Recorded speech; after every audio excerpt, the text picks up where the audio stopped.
तेव्हाचा तो निरागसपणा म्हणून मला बालपण फार आवडतं. घरात येणाऱ्या प्रत्येक पाहुण्यांना काहीतरी म्हणून दाखवायचे, नमस्कार करायचा आणि त्यांच्यासाठी खाऊसाठी पैसे उकळायचे. म्हणून मला लहानपण किंवा बालपण फार आवडायचे. 15 ऑगस्ट किंवा 26 जानेवारीला ज्या वेळेला भाषण तयार करतो आपण, तर मी तिसरीत असताना एक भाषण केलं होतं.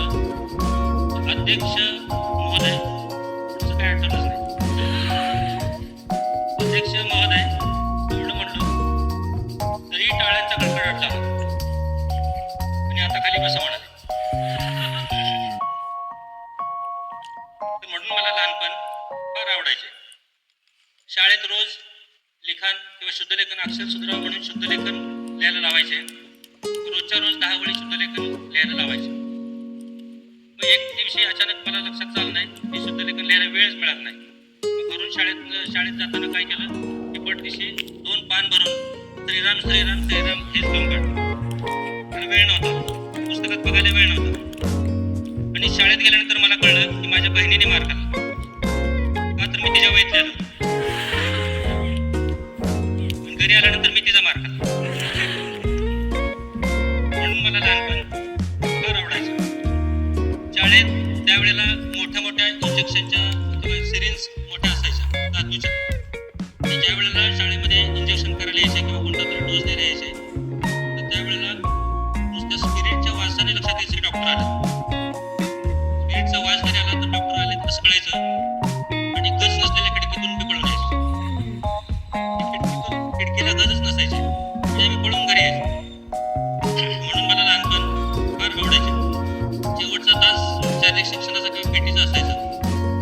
आणि त्यावेळेला केव्हाच कुठल्या स्पोर्ट खेळले गेलं नाही. म्हणजे कुठल्या स्पोर्टचा शाळेमध्ये किंवा ग्राउंडवरती खेळ व्हायचे नाही. ते हातामध्ये ठेकं द्यायचं, नदी जवळच होती आणि शाळेच्या बांधकामासाठी वाळू आणा म्हणायचं. म्हणून मला लहानपण फार आवडायचं.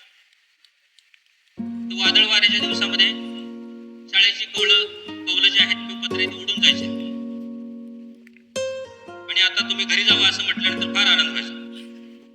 म्हणून मला लहानपण फार आवडायचे. किंवा नदीला पाणी आल्यानंतर नदी पलीकडच्या मुलांनी आता म्हणायच्या ऐवजी तोपर्यंत आम्ही घरी पोहोचलेलो असायचो. आता तुम्ही घरी जावा एवढं म्हणायच्या ऐवजी आम्ही घरी पळवलेलो असायचो. म्हणून मला लहानपण फार आवडायचं. एखादी वस्तू घरी फोडल्यावर मार मिळायचा. दुसऱ्या दिवशी परत दुसरी वस्तू फोडायची, पुन्हा मार मिळायचा. पण कधी मनात राग नसायचा, पुन्हा तिसरी वस्तू फोडायला तयार असायची. म्हणून मला लहानपण फार आवडायचे. शाळेतून घरी आल्यानंतर कोणत्याही प्रकारचे इलेक्ट्रॉनिक्स, खेळणी, वाहनं किंवा कोणत्याही प्रकारचं काही नसायचं. साबणाच्या बॉक्सला सुतळी बांधायची आणि 2-2 तास खेळत बसायचं. साबणाच्या बॉक्सला दोरी बांधायची आणि 2-2 तास खेळत बसायचं. तेव्हा कुठं हट्ट नाही, त्यातही निरागसपण होता. म्हणून मला बालपण फार आवडायचं.